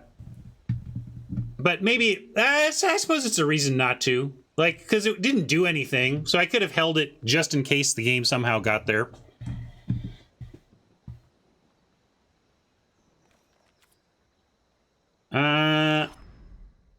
I'm over this dude. Not helping enough. Rather just have a main deck kite sail at this point. Oh, me too. You all have seen my biggest salt is when I lose to cards I don't respect. I do, Jinx. I really do. What's to like about this card? Why do we like? What? Like, the only thing it's doing for us is helping with party and getting in late damage. The party stuff isn't even that good in terms of our payoff, and Kite Sail is better at late damage. That's slim. Think of what you're saying, Jinx. You're going to keep a low-impact 1/1 for 1 that has been bad every time we've drawn it because there is a world in which we go 1, 2, 3. I don't think that's... And how would you even do it? You're going rogue. On turn 3, you have 2 party members, and that reduces the cost of a 6-drop to 4, though, right? Maybe I don't have the math. Maybe I'm thinking of a different card than you're talking about. Oh, Electro 3. Yeah, that's Christmas land though, Jinx. You don't play bad cards because in your dream sequence it is dreamy. Like, we're gonna play this bad card because it's part of a 4-card combo.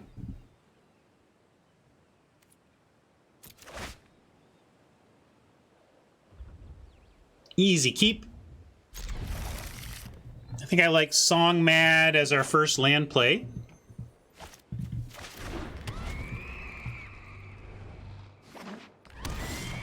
That would be hilarious, Pablo, if Jinx was like, look, there it was.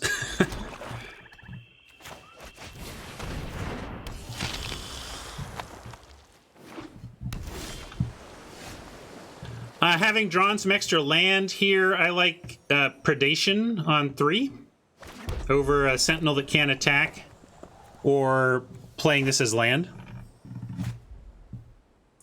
I'm saying it's pretty bad. I'm saying it's bad if you don't have highly important synergistic reasons to run it. You're out again? Come on, Jinx. Don't stick around. You're a smart person with great opinions that matter to me in my stream. I respect you. Hang around. Leyline Tyrant.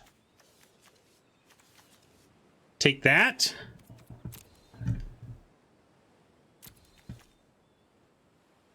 This all looks pretty nasty. We gotta take that, right?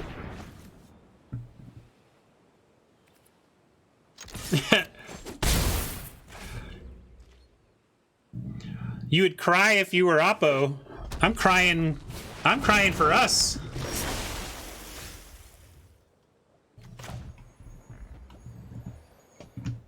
So,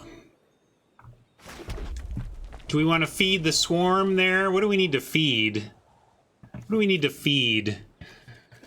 What do you think is priority to kill, Jinx? The Falconer, the Geopede, or the Mystic? Probably the Falconer, right? We don't really have anything for the Falconer. Sentinel can at least block a Mystic if it's not doing anything.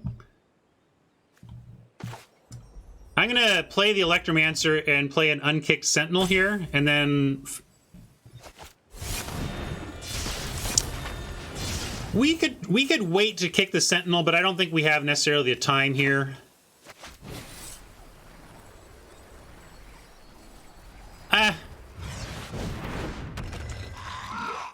I'm not thinking this through as fully as I generally like to do, but I'm going to make a play.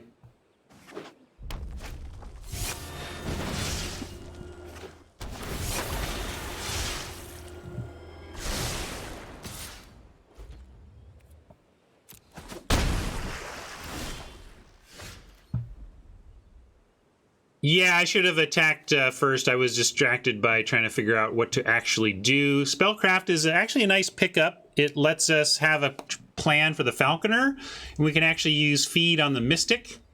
I'm going to go... I want to take out the Flyers with our removal because that's where we're weakest right now. Now let me make sure I'm not missing any free roll attacks as I did last time. No, I'm just going to feed off the Mystic here.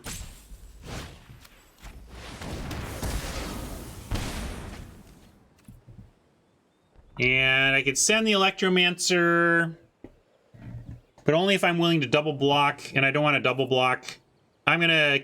Yeah, that's what I was thinking about, Jinx, but I would rather have it back to block the Seer than send in and offer it. I don't want to go to 11 or choose to double block into open mana. Hazard is turn... late in terms of the ETB tapped, but we do get this for next turn, so gonna go to 10 and then have Spellcraft next turn.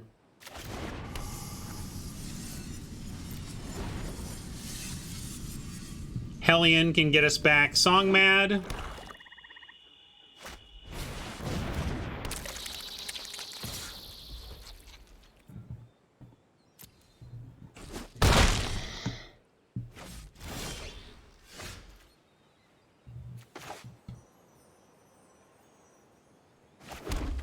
Yeah, pick up Hazard with Hellion, and but we're gonna, of course, try to get this Falconer. If they happen to have something for the Falconer, we're kind of dead. Uh-oh, they have something for the Falconer, and we're kind of dead? Only 2 cards we didn't know about, so they were fresh off the top if they've got something here. I'd accept Fling. I just want that thing dead at the very least. That's fine, that's fine.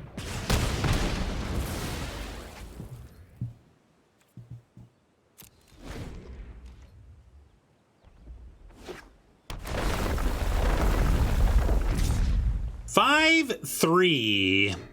We can double block and take it out, but we do have Hellion about to kill it. So I am going to risk it. We're going to take 5, go to 5 on the strength of Hellion into literally killing it on our next turn.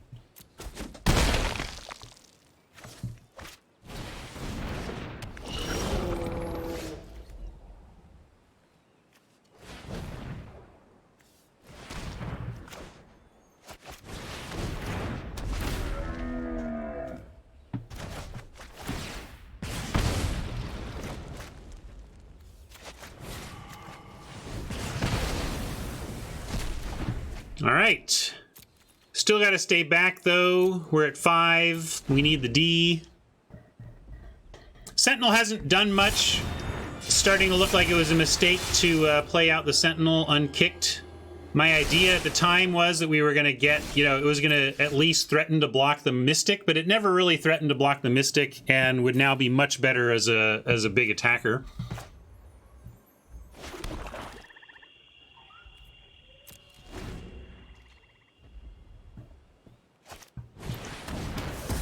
That's rough. And now we got to go to 2 and try to 1-for-1 one of these here. Come on. Cross fingers.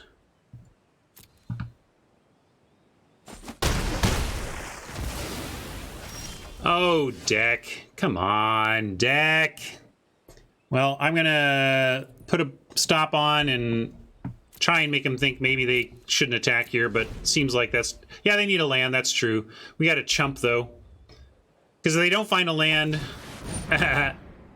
or interaction, that's the thing. When a spell or a land is good for your opponent, that's rough. Gonna give Oppo credit for attacking with the Seer there.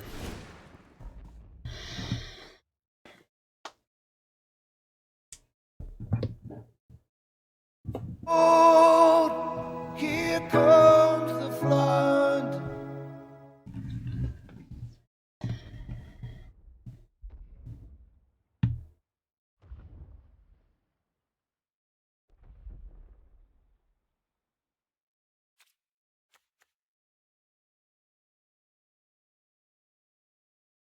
Blue, red, black. Good stuff. I'm running it back.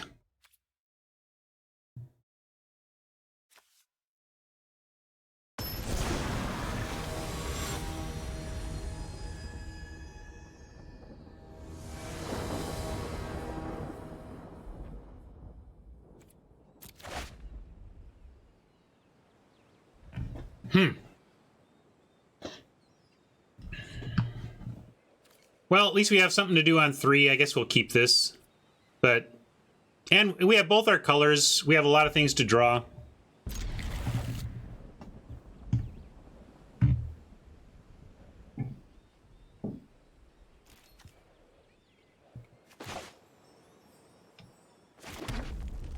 I don't like Kite Sail without the auto equip.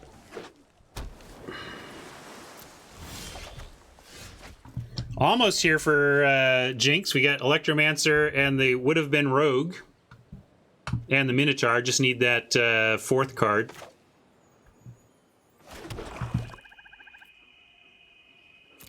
Except we need it right now, right? We need that 2-drop here.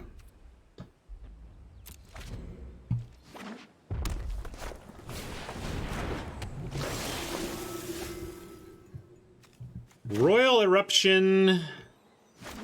Not really worth it. Let's just Electromancer and put the Kite Sail on it.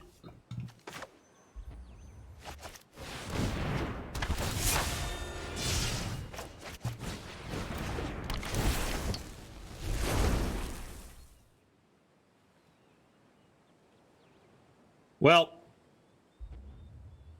then you are truly jinxed, my friend, because I can tell you that one is more likely than the other. And I know which one is more likely.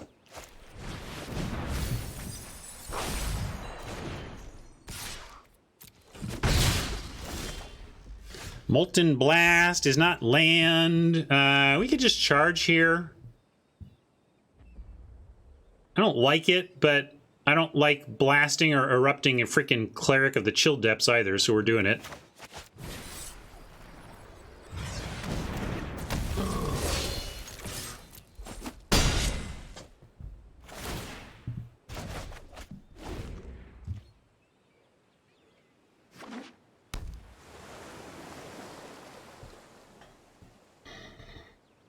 Sparky only doing one right now because the Electromancer also a wizard.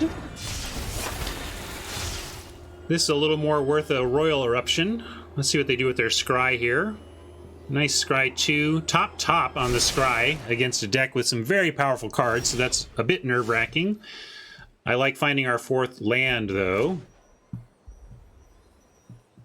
Do we do anything different with 4th land? We can send in... We can do the Charger play again. But I think we just Royal Erupt the Seer, get in for 3, and hope we find a land next turn. Maybe I need to save... is that Dragon 3 toughness?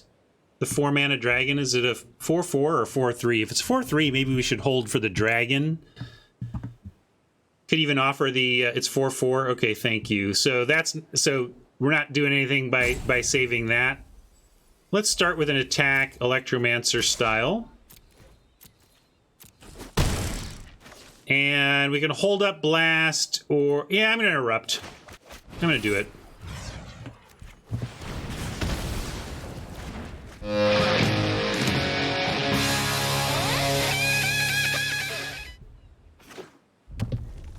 I mean, flying Electromancer is a win con here if Oppo doesn't come up with something like that. So now we could send in Electromancer, and I would be happy to trade Electromancer and a Spark Mage trigger for the Falconer. So let's go ahead and start there. Do that.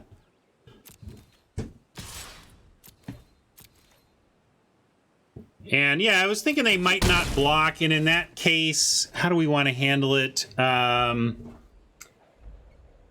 Beast or hold up Blast? Pack Beast sets up a better Spark Mage. 2-point Spark Mage. Then we can do a Blast plus Spark Mage, but we don't have the mana. I mean, that's 7 mana to do those two. I still think Pack Beast helps. Yeah, it gets us towards Shatterskull Minotaur as well. We could move the Kite Sail to the Pack Beast, but I like it on the 3 power, so we'll keep it there.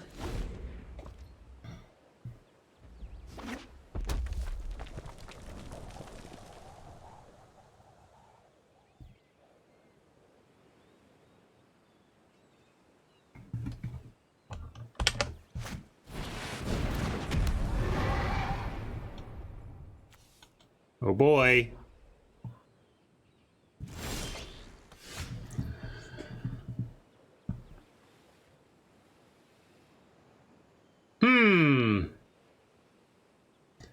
Not looking great for the home team now. We do have Molten Blast as instant, so I like Birth as land over... Well, we could also do... Well, we could do the same thing. Send in Electromancer. They got to start attacking. They're at 10. Yeah, I'm going to send in again. I'll still do it for either one.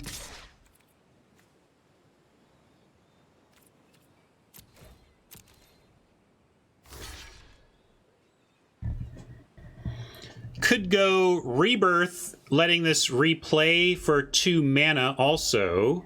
And then we can still get this out. And then we still have the Electromancer. How about that? I'm going to do that. Maybe this is fancy play.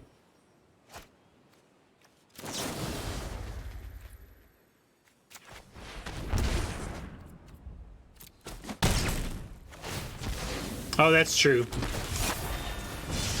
So I still have to do this anyway. Yeah, it was just fancy play. Oh, well. Now I got to do it this way.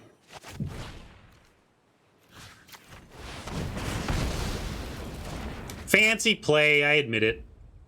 I was thinking I was getting it in the main phase, though. That's why I did it. Yeah, it really wasn't a fancy play. It's just a bad play that I didn't think through when I was going to get the mana.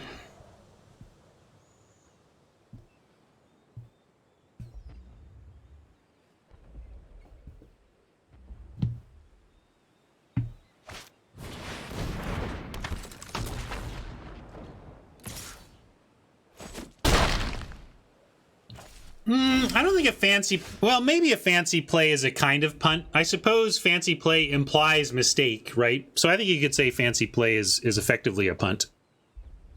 Yeah, equip is sorcery. I couldn't actually do that if I wanted to do the Molten Blast play. We can go Shatter Skull and just try and race this situation. Sorcerer says I don't get to attack with a Pack Beast.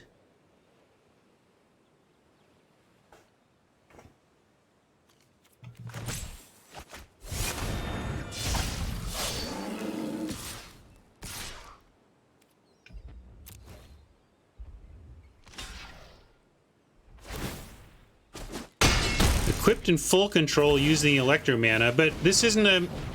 Equip is sorcery speed, gang. Can't go equipping kite sails mid-combat.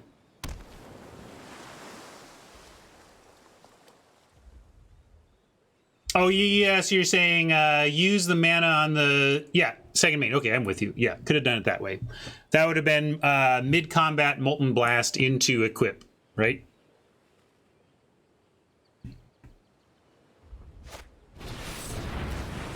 Oh boy. Well, only Glacial Grasp, but it's not like they're getting premium removal here, but I don't like them getting anything.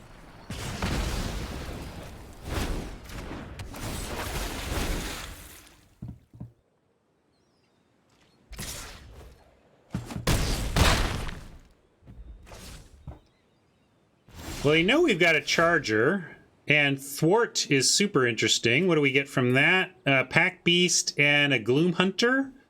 Gloom Hunter at least chumps in the air, which we could use. I could also, if we send in, the Electromancer would trade for the Royal Mage, and then we could get Electromancer Pack Beast, which would give us 2 additional mana, which would get us another Pack Beast. Good point. They have Sorcerer Ping, and we know that that's coming.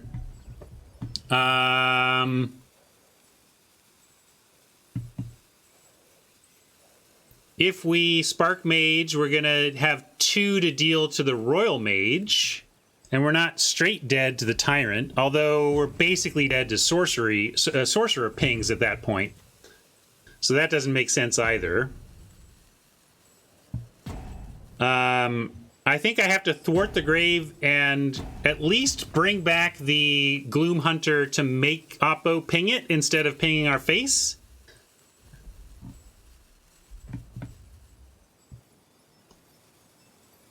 And then maybe there's some world where we can... Wow, this is grim, though.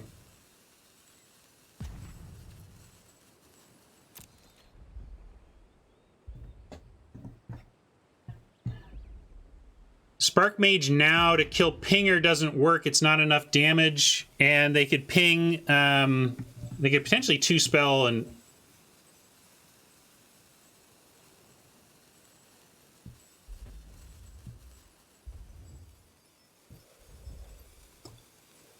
Electromage and Gloom.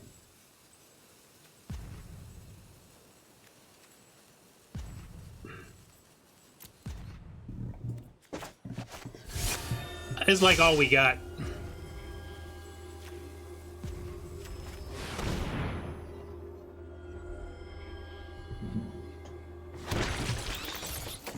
Really? I don't feel like we have the tools anyway.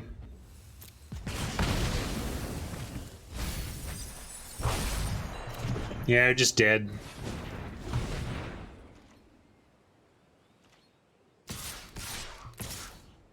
All right, this deck got what it deserved, really. At least we got one win out of it. Is this a dead man, Doctor? Very dead, Mr. Spock.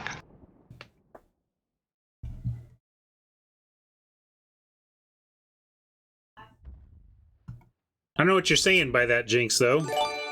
Of course, this deck could have 2-1. This deck could have 3-0'd.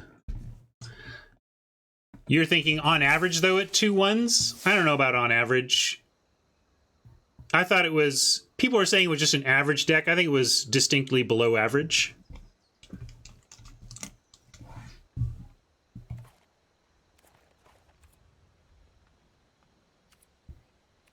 Happy Problem asks about no reward for one win. I've talked about this many times, and I've said I really don't understand the game design behind their prize structure. That best of three seems like the place for a medium steepness. That if I were still there and making arguments in a design meeting, I would be saying that the quick draft should have a very flat pay scale. Premier should be hyper steep, and traditional should be somewhere right in the middle. And instead, we've got hyper steep traditional, hyper steep premier, and flat quick. So I'm very surprised that they have not taken some of this $3,000 that they shipped to the winner and spread it around down to the 3 1-win folks. You know, you could take. You'd make 1,000 gems. The 1,000 gems, the reward for 2 wins. You could make 2,000 gems, the reward for 3 wins, and then make 333 gems, the reward, or something in that neighborhood for 1 win.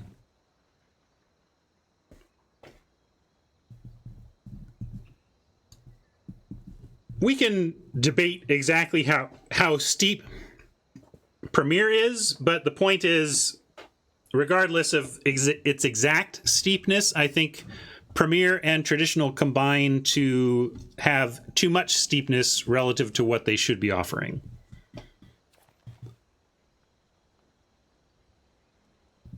Well, getting your gems back with 2 wins is not reasonable, gang. Do the math.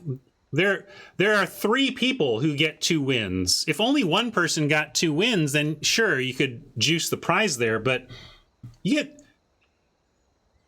you start paying, if you can get your money back on 2 wins, that means that over half of the participants are supposed to get their money back. That's too generous.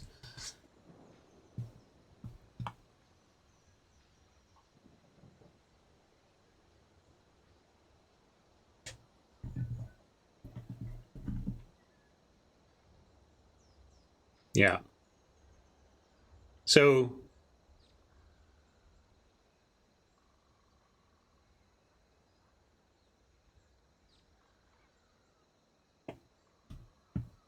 well, but it's not. I mean, losing 500 gems while getting 2-1 is absurd. Why?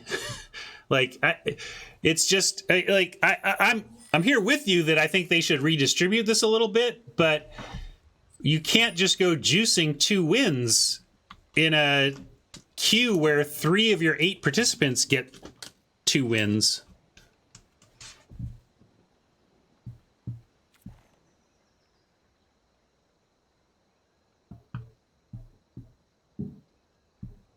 Anyway, we'll claim what we got, which is a pack. And we will say goodbye to our YouTube friends. Thanks for hanging out for that one. Have a great rest of your day, YouTube buddies, and help me with that algorithm. And remember, you can like my way to glory, right? Right.